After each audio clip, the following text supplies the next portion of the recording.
Hey everybody, and Happy New Year's, and welcome to the video. So lineup building for Week 17 of the NFL season over on DraftKings, over at Cash Game and GPP Strategy. Do want to mention I'm recording this video a little bit earlier than normal. I do have a flight to catch tomorrow back to Florida, so I will be traveling and won't be able to really post much content.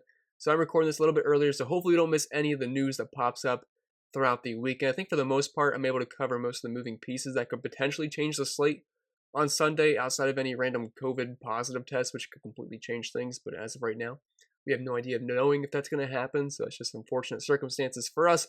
But it's kind of became the new normal, so we have to be on our toes throughout the weekend for any last minute changes if that so happens to happen.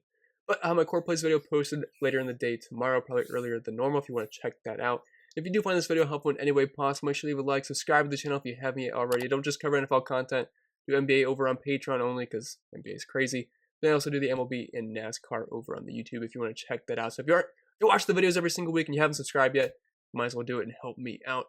And last but not least, this video is sponsored by PrizePicks. I'm sure most of you know what it is by now, but if you don't, it's daily fantasy sports simplified, just you versus the projections. And as of right now, if you're new signing over there, you can get a free money bonus up to $100 when you use code CPEN and tell them I sent you. That's an instant deposit match.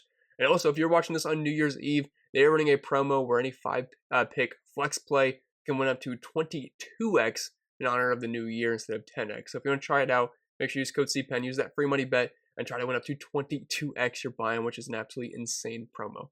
But with that being said, I think it'll be it for the plugs for the most part. So without further ado, let's dive into today's video. As always, I gotta do my little disclaimer here first. Do not copy and paste lineup I build in this video or lineups. I am simply building this on the fly, talking through the slate, and potentially building some theoretical lineups that I would think would look solid for cash games using my own cash game process that I use each and every single week, and I'm 13-3 on cash games this year. So I do think it's a pretty good process. You can apply it to your own favorite plays and build your own lineups because things can obviously change by the time Sunday rolls around.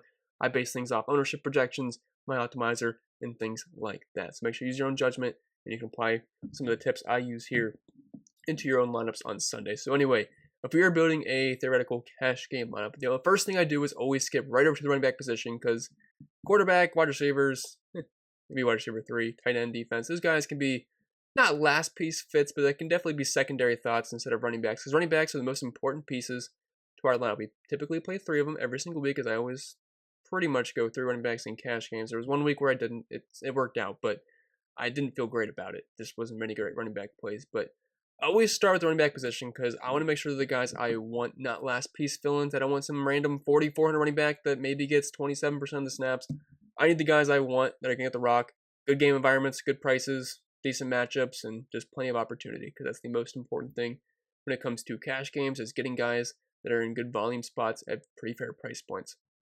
And this week at running back, I guess I'll just kind of swiftly go through my cash game pool. So up top, Jonathan Taylor, if you have the money for him, I think it's either spending up for Jonathan Taylor this weekend or spending up for Cooper Kupp. You don't have to do it, but I think a lot of people will have one or the other. You won't be able to play both. It just won't look that great. I was playing out the optimizer, and I'm just not getting both in the same lineup, but it's spitting out basically in all my lineups, either Jonathan Taylor or Cooper Kupp. You could play around with it a little bit to limit that, but for the most part, that's what optimal builds are kind of looking like as of right now. I am currently projecting Jonathan Taylor to be higher owned than Cooper Kupp, so if you want to go that route in cash, that is fine, but we just learned about 10 minutes ago that we have another value running back popping up, so that could change the ownership a little bit on Jonathan Taylor. People happen to go just straight mid-range and cheap running backs this weekend. We'll talk about him in a little bit. But Jonathan Taylor, if you have the money for him, I have nothing against him. He's just very expensive, but if he gets 100-plus yards and a couple of touchdowns, I'll be more than happy. I have basically no interest in the rest of these running backs here in cash games until we hit David Montgomery, who is probably my favorite cash game running back this weekend. He has seen ample opportunity in this Bears offense recently, about the past month or so now. 17, 21, 10, 18, 21 carries. But the main thing I like here, because it's not like he's doing a lot of damage on the ground here. Like the yards per carry is pretty abysmal. But 9, 6, 7, and 9 targets the past 4 weeks. And he's catching most of them. Like this is elite usage from David Montgomery. They're facing the Giants. Terrible run defense. They're about a touchdown favorite at home. I like David Montgomery a lot. So he is definitely a top contender to make this lineup. And I'll just tell you right now, we're going to end up plugging him in. Ronald Jones, $6,300. I mean, with no Leonard Fournette, he saw great usage last week versus the Panthers, and that's a tougher matchup versus Carolina. It wasn't great on the ground, only 3.3 yards per carry, but he found the end zone, had 20 carries, also had 3 targets. Now he gets a great matchup versus the Jets, who are bleeding points to running backs this season, allowing around 35 points per game, just specifically to running backs, just getting killed. And Ron Jones should see 20-plus touches, and if he gets me a couple of targets, Sign me up all day for Ronald Jones, $6,300. I think he's a fantastic play. I don't think he's a cash game lock because I don't have him projected as high as some of these other guys in terms of ownership. And I'm not really trying to chase low-owned guys in cash games. I don't think he's going to be like forgotten about. He's definitely on my cash game radar, but kind of fringe just because of his price point, but I do like him quite a bit. Rashad Penny, probably more of a turnip. I mean, he's close to being a cash game play for me, but he's kind of on the fringe there. Thunder Swift's kind of in the same category there.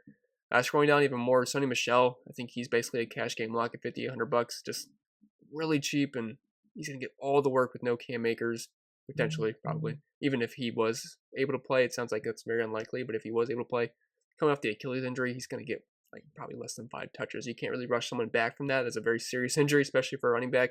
So, and with no Henderson, I mean, Michel's going to get probably close to 30 touches. He had 27 carries and a couple of targets last week, so I don't see any reason why that will happen again here versus Baltimore, who hasn't exactly been amazing versus running backs this year. And outside of that, there's really no one else I like besides maybe one or two guys. Michael Carter, very fringe play for me. But with no Antonio Gibson, he tested positive for COVID like 10 to 20 minutes ago, so I'm glad I was able to catch this news. So that means we have Jared Patterson as the starting running back for the Washington football team, which I know doesn't sound too appealing here. Jared Patterson, like who the heck's Jared Patterson? But $400. I know he didn't play as many snaps as some of the other running backs last week, but they were getting blown out from Dallas, wasn't released in the passing game. I'm assuming he's going to be the starting running back for this team and hopefully push for 15 plus touches. And if that's going to be the case, he's only $4,800. They're facing Philly. They have not been good versus the running backs position so far this year, so I don't hate it. $4,800. I think he is definitely in the cash game pool in my projections.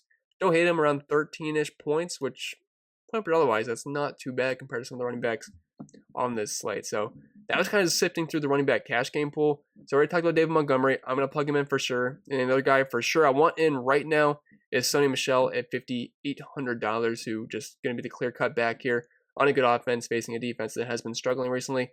More so versus the pass than versus the run, but you can't pass up that kind of volume on the Rams offense for below $6,000. Like, he is just way too cheap. So Sonny Michel, David Montgomery, the first two guys we're going to plug in, and I feel pretty good about it. As far as our running back 3 goes, which is going to be in the flex spot, I'm not sure which one I want to use it. If we have the money for Jonathan Taylor, I would love to play Jonathan Taylor. If we have to go all the way down to Patterson, we can play Patterson, but we're going to save that for later. So at this point, we can either start with quarterback or move on to some wide receivers.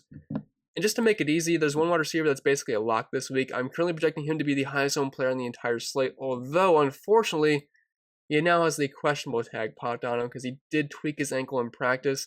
And Harold Goodwin did say it's possible he can still play versus the Jets, which at first I thought it said probable. Then I read it even closer. It said possible, which not the verbiage I was looking for. So I'm a little bit concerned because I guess he's going to be a game time decision, so that really sucks, especially if you guys don't have time to make some last minute decisions. As for this video, I'm going to assume he plays, and if that's the case, the Jets are dead last, 32nd DVA versus the pass. Mike Evans did get activated off the COVID list, but it sounds like he's still pretty doubtful to play. So if we had the same situation as last week, AB saw 15 targets, 10 catches, over 100 yards, and I get into the end zone, but I currently have him projected for around 21 fantasy points. That's wide receiver 3 in the week, only behind Stephon Diggs and Cooper Kupp. He's only $6,100. He's not priced like a wide receiver 3 on the slate. If he is fully good to go and plays, $61 is really tough to beat. So do like AB a lot, although we got to make sure he is good to go on Sunday. It really sucks that he popped up on the injury report because he's such a good play. So now at this point, this is where things start to get a little bit tougher for me because I don't think there's any more must plays. Like, assuming AB is healthy enough to give it a go. These are like the 3 cash plays of the week. These are my 3 highest projected own plays currently, right now. AB the highest, and Dave Montgomery, Sam Michel are pretty close to each other. So at this point, I think we could probably just plug in our quarterback. And I have 2 scenarios this weekend. So I'm just going to assume Jimmy G is out. Having to make all these assumptions. And I was hoping some practice news would pop up before I recorded this video. But as of right now, we only have the Thursday practice report. And he did not practice. And he's dealing with some major hand issues. I played quarterback before. You need your right hand to be pretty healthy to throw the ball around. So I'm just going to assume that Jimmy G is out. Like, just give him the week off. Let us have some fun with Trey Lance on DFS this weekend. That's all I'm asking for, Shanahan. And if he is out, Trey Lance is $4,800. He's a running quarterback, and he's facing the Texans. And this is a good offense. You have George Kittle, Deebo Samuel to get the ball to. And last time he started, didn't even have a touchdown, but he still had a decent fantasy day. I believe he was $4,700 versus Seattle. Or no, that was the game he came in late. He started versus Arizona. He was $5,700. He was very chalky. Now he's $1,000 less. Still at 15.5 points without a touchdown. was 15 for 29. Terrible day through the air. Not even 200 passing yards, but he ran the ball 16 times for 89 yards. That's why we like Trey Lance. If he can get us 200 plus passing yards and 60, 50 rushing yards with hopefully a touchdown mixed in somewhere, he'll be just fine at $4,800. I have him projected for close to 20 fantasy points, which is by far the best point per dollar option on these slates. So let's just hope Jimmy G takes a week off, because he really opens up this slate. $4,800. I mean, you can basically do whatever the heck you want once you plug in a quarterback for only $4,800. He's starting. I would expect him to be like probably 60, 70+% owned in cash games this weekend. So even if he does suck, it won't matter because he's going to be so high owned in tournaments. It does make for an interesting fade, but in cash games, that is what I'd roll with. If Jimmy G does end up starting, we can't have fun with Trey Lance. I would say my next favorite option is probably going to be Jalen Hurts. He's basically the same thing as Trey Lance, just has more NFL experience, but he's facing Washington. Just faced them a couple weeks ago, tore him up, 20 for 26, nearly 300 passing yards, 1 touchdown, 8 for 3 on the ground, and 2 rushing touchdowns, good for close to 30 fantasy points. So if you don't get Trey Lance, I like Jalen Hurts. He's about $2,000 more expensive, so you might not be able to get Jonathan Taylor or Cooper Kupp if you go that route, but just hoping that we get some Trey Lance this weekend. At this point, we could probably keep knocking out some wide receivers, and I might try to go 2 different ways. I might try a lineup where I spend up for Cooper Kupp, and I might try one where I spend up for Jonathan Taylor and see what the differences look like. So for this one, let's spend up for Cooper Kupp, and I'm going to be honest, I'm kind of leaning his way anyway, just because as of right now, I'm not really liking any of the cheap wide receivers this weekend. Like, I was sorting my projections by value at wide receiver. There's like none of these guys I really like too much. Cooper Kupp's actually like one of the top value plays at wide receiver, and obviously Antonio Brown as well. So I mean, it's not the greatest position once you keep scrolling. Like usually we have some pretty popular options down here. I'm not really seeing much. Maybe Cole Beasley just below $5,000 facing Atlanta. That's not terrible on a PPR site because there is some games where he just gets completely peppered, but he can be a little bit more hit or miss as well. So for this build currently, let's try Cooper Kupp. I mean, yeah, we're not going to be able to get Jonathan Taylor in, but Cooper Kupp's about as consistent as he gets in fantasy. I mean, he's just been amazing all season long, even the past month. 30, 34, 37, and 24 points. Facing Baltimore, who just got absolutely shredded by the Bengals. They have nobody that can stop him. Very expensive, yes, but he is the Derrick Henry, Jonathan Taylor of wide receivers. And if we plug Kupp in, we are just over $4,000 left, which factor in a cheap defense, factor in a cheap tight end, we shouldn't have to go too dumpster diving. So just to see where we stand, let's plug in one of those cheap defenses. And for me this week, it's really between the Saints and the Bears. If I could play the Patriots, I would love it. They have one of the, I think it's the lowest implied team total I've seen all season long, like around 13 points for the Jaguars. But I don't spend that much for defenses. And the Saints and Bears are even a little bit more expensive than I typically like to.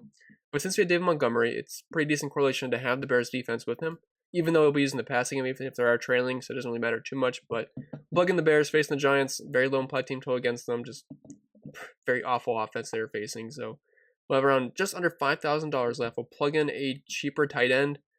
For me, I like CJ Uzomah or Cole Kmet this week. I also think Tyler Higbee is a pretty decent play.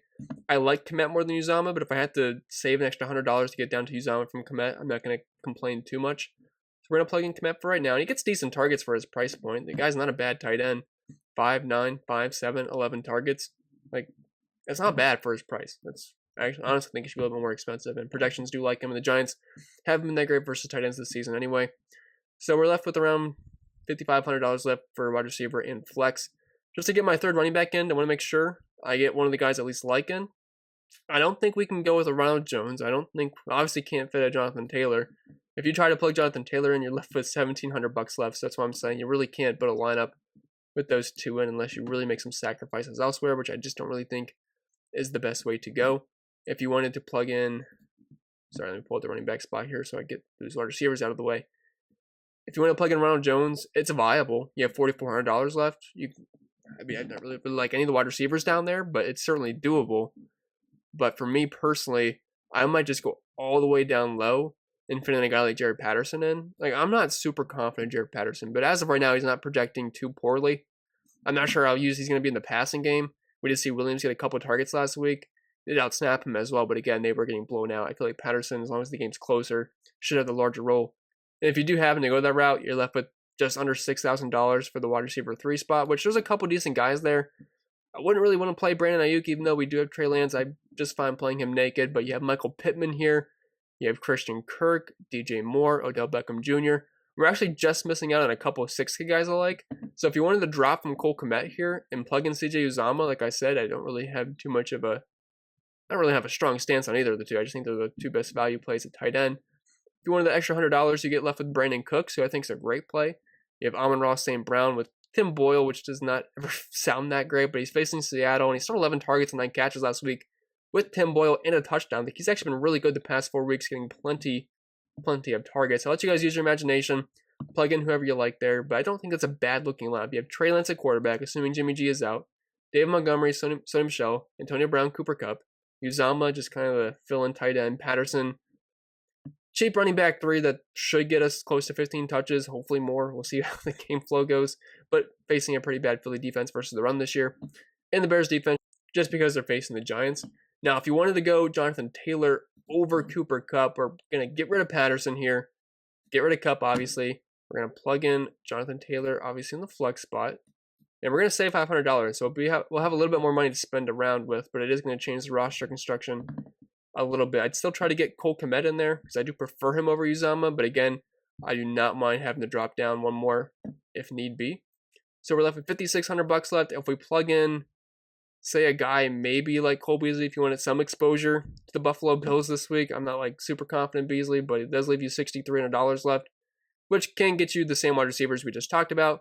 And if you want to spend up a little bit more, you have Devonta Smith, Terry McLaurin, or just any of the wide receivers we just talked about. And if you want to upgrade to the Saints defense, you could certainly do that as well. But there's a couple ways you can go this week.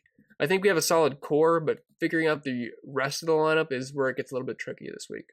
But with that being said, I think that'll be pretty much it for the video. If you did find it enjoyable in any way possible, make sure to leave a like, subscribe to the channel if you haven't yet already. Wish you guys a great new year. Don't forget to check out PrizePicks if you haven't already. They're running that New Year's promo where you can win up to 22x your buy-in, which is absolutely insane. Make sure you use code CPEN if you do so. Head over to prizepicks.com or use the link down below. But I think that'll be pretty much it. I will stop rambling. Wishing you guys a happy new year, and I'll see you all in the Core Plays video.